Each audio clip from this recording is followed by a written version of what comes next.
Hola a todos, muchas gracias por acompañarnos en esta sesión de PICCAST de BCD Salud Animal en México. Y en esta ocasión tenemos el agrado de tener al doctor Rafael Frandoloso. El doctor Rafael Frandoloso es un médico veterinario que se ha dedicado a la investigación del sistema inmune. Él es brasileño y nos está acompañando actualmente en una serie de eventos en México. Entonces tenemos el gusto y el orgullo de que nos acompañe. Doctor, si nos puede platicar un poquito de sus antecedentes, que son muchos, pero trate de ser resumido, por favor. Raúl, muchas gracias, un placer estar contigo, con la gente de MSD México, pues un placer. Pues Raúl, como nos has comentado, pues yo soy veterinario y hice mis estudios de posgrado en la línea de desarrollo de vacunas y también en la línea de desarrollo de antígenos, siempre pensando en sus estructuras sobre cómo los antígenos pues, interaccionan con el sistema inmunitario, cómo son reconocidos por el sistema inmunitario, cómo inducen respuestas capaces de evitar el desarrollo de enfermedades.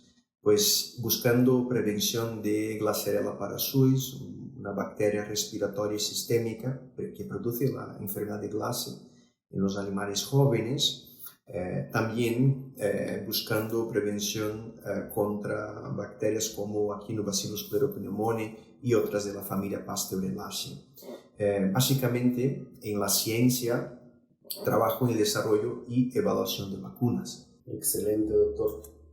Principalmente bacterias respiratorias, pero últimamente ha habido un giro importante para nosotros como empresa de sus investigaciones hacia protección de otras mucosas como la entérica. ¿Por qué la importancia de prevenir a nivel entérico? ¿Cuál es la función del aparato digestivo y desde el punto de vista inmunológico, que es su área? ¿Cómo se constituye? Perfecto, Raúl. Bueno, yo tengo mucha experiencia en la mucosa respiratoria, pero desde hace 4 años empezamos también a estudiar la mucosa entérica por un proyecto, en razón de un proyecto muy específico que es en la línea de Lawsonia intracelulares. Y en esta línea estoy aportando resultados científicos desde hace 4 años.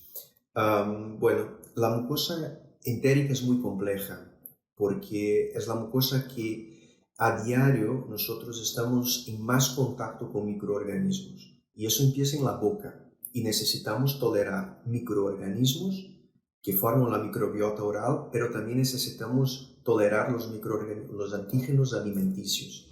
Y eso lo hacemos en la boca con las células dendríticas tolerogénicas y también lo hacemos con las mismas células a nivel de los intestinos. Intestino delgado, intestino grueso.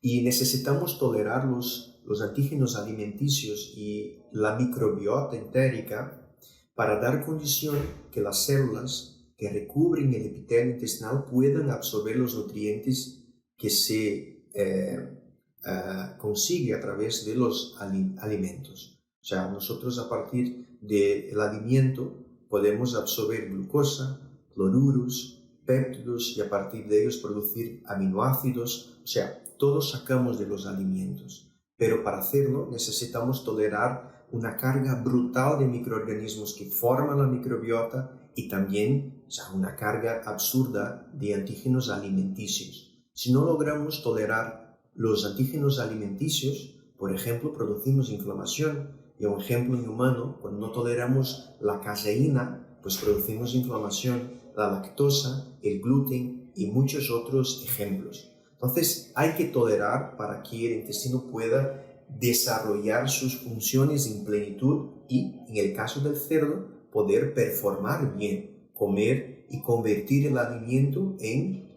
músculo, en grasa, que es lo que buscamos.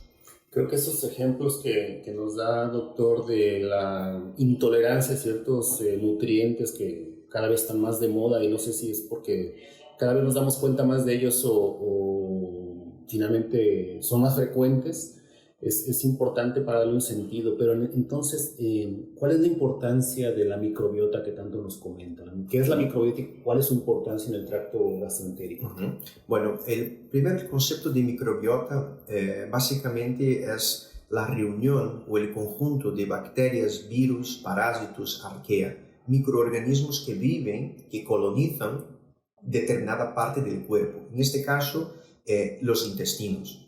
Y si hablamos de microbioma, además del cuerpo físico del microorganismo, también pues estaríamos hablando de su material genético y también de productos producidos por estos microorganismos. Entonces, un concepto más amplio, microbioma. La microbiota es muy importante, primero porque es el gatillo, o sea, es un factor importante para activar el sistema inmunológico asociado a las mucosas, porque estas bacterias producen pequeños metabolitos que activan funciones inmunitarias asociadas a estas mucosas. Si no tenemos la colonización precoz, no logramos madurar el sistema inmunitario y este no logra ejecutar sus funciones en plenitud. Eso es lo primero de importancia. Lo segundo es que la microbiota es responsable por metabolizar, por fermentar fibras y a partir de esta fermentación producir ácidos grasos de cadena corta, los cuales son importantes como por ejemplo el butirato para fornecer energía para los enterocitos, los cuales absorben nutrientes. Pero también los ácidos grasos acetato, butirato, propionato son importantes para controlar bacterias que producen enfermedades entéricas. Entonces, al tener estas bacterias fermentativas, pues nosotros logramos producir metabolitos importantes para la defensa de los intestinos.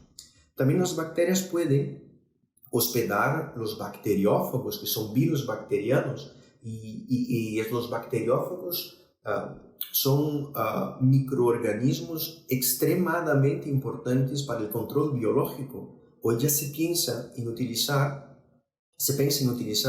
los bacteriófagos en sustitución a los antimicrobianos contra determinadas enfermedades bacterianas. Pues fíjate que este es un control biológico importante que se va a hablar mucho de ahora en adelante, porque el tema de los antimicrobianos y las resistencias que las bacterias desarrollan contra estas moléculas es un tema de mucha importancia para la salud veterinaria y humana. El otro punto importante de la microbiota es que nosotros podemos, a partir de algunas bacterias, metabolizar los ácidos biliares secundarios y producir, por ejemplo, ácido desoxicólico, el cual es absorbido por los enterocitos por el epitelio intestinal y distribuido hacia otras mucosas, como la respiratoria. Y a partir de la presencia de estos ácidos en la mucosa respiratoria podemos evitar, por ejemplo, infecciones bacterianas respiratorias. Entonces, la microbiota es de fundamental importancia para la salud del cerdo. Probablemente no tenemos conciencia de la importancia y la interrelación que existe entre la microbiota, hablándose de virus, bacterias, todo lo que está en el tracto gastroentérico, con el organismo propio y con otros órganos, como puede ser. Yo nunca me imaginaría la relación de algo que sucede en el intestino que influye directamente en lo que sucede en la mucosa respiratoria, por ejemplo, y su importancia. Es bien interesante tener conciencia de esto también para la preservación y la interrelación entre organismos y microorganismos. Y en este sentido, hablando de relaciones y de otros aspectos del estatus inmune de los animales, mucho se habla de que la resistencia o la inmunología o la resistencia inmune a nivel de mucosas tiene que ser inducida localmente, doctor. Pero tenemos ejemplos de vacunas que son aplicadas de forma intramuscular, entonces queda en la pregunta en el aire de muchas personas de cómo es capaz una vacuna intramuscular de inducir una respuesta local en mucosas. ¿Qué nos puede comentar? Raúl, en la ciencia existen muchos dogmas y en muchas áreas distintas. Uno de ellos está relacionado con inmunidad de mucosa. Nosotros en el año 2020 empezamos a estudiar estrategias para inducir inmunidad en la puerta de entrada de Glasserella parasuis, o sea, las mucosas respiratorias. Y hemos publicado en el año 2020 estrategias para inducir este tipo de inmunidad utilizando la mucosa oral, entregando el antígeno en el subepitelio de la mucosa oral, pero también entregando el antígeno en la dermis, intradérmico, inmunización sin aguja o intramuscular. Y hemos logrado, con formulaciones inteligentes, inducir inmunidad de mucosa por las 3 vías, intramuscular, intradérmica y intraepitelial oral. O sea, es posible hacerlo. Y hoy, además del ejemplo que tenemos en Glasserella parasuis, en este ejemplo logramos una vacuna que previene la colonización natural de Glasserella en granjas con circulación endémica del patógeno. Es la primera vacuna contra Glasserella que previene la colonización. O sea, es un punto muy importante a la hora de pensar en erradicación de una determinada bacteria o de una enfermedad. El otro ejemplo que tenemos, y empezamos a estudiar en 2018, es la capacidad, por ejemplo, de una vacuna de vuestra compañía, de MSD, la Porcellus ileitis, que es una vacuna que en 2018 se demostró científicamente que previene la enteropatía proliferativa porcina, pero también que protege las células que forman el intestino, mantiene las células caliciformes produciendo muco, mantiene la fosfatasa alcalina intestinal que regula el pH, mantiene la arquitectura normal de las velocidades. O sea, es una vacuna que protege tras un proceso de infección experimental. Y nos quedó ahí la duda de cómo lo hace. Y empezamos a estudiar más los aspectos de la vacuna hacia la mucosa del ilio.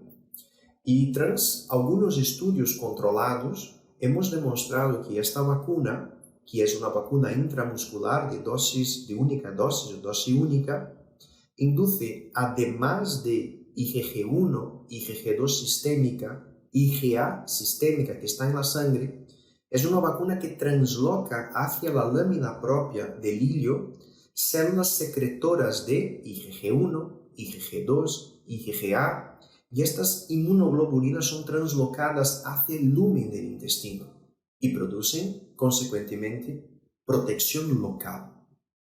Incluso cuando se comparó niveles de inmunidad, la vacuna intramuscular logró intensidades de respuesta humoral específica superiores a una vacuna que replica en el sitio local de infección.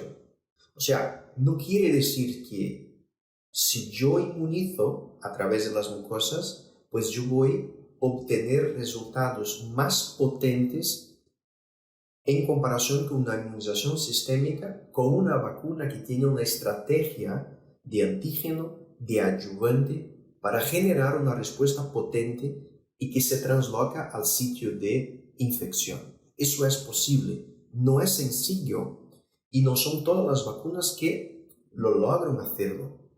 O sea, no es una regla que yo vacuno intramuscular o por la vía intramuscular voy a tener inmunidad de mucosa. No es una regla. Eso depende de la tecnología de la vacuna, combinación de adyuvante, concentración de adyuvante, tipo de antígeno, cómo lo presento el antígeno dentro de la formulación. Es algo complejo. Importante tener esta información y estar consciente de esto, las posibles diferencias entre las opciones que puedan existir en el mercado, doctor. Quiero agradecerle su participación y no sé si quiera mandar un último mensaje a nuestros oyentes, doctor, por favor.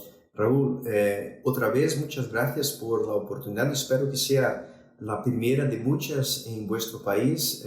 Ustedes mexicanos son gente muy maja y que, bueno, estoy encantado de estar con ustedes. Muchísimas gracias. Esperemos también nosotros que no sea la primera ni la última vez que nos visita, doctor. Muchísimas gracias por su tiempo y por compartir sus conocimientos que son vastos. Muchísimas gracias. A ustedes. Gracias a todos y nos vemos en el próximo Picast. Hasta luego.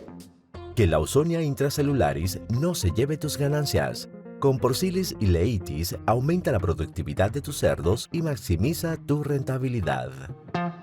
Gracias por escuchar un episodio más de Pitcast, el podcast de MSD Salud Animal en México, la ciencia de los animales más sanos.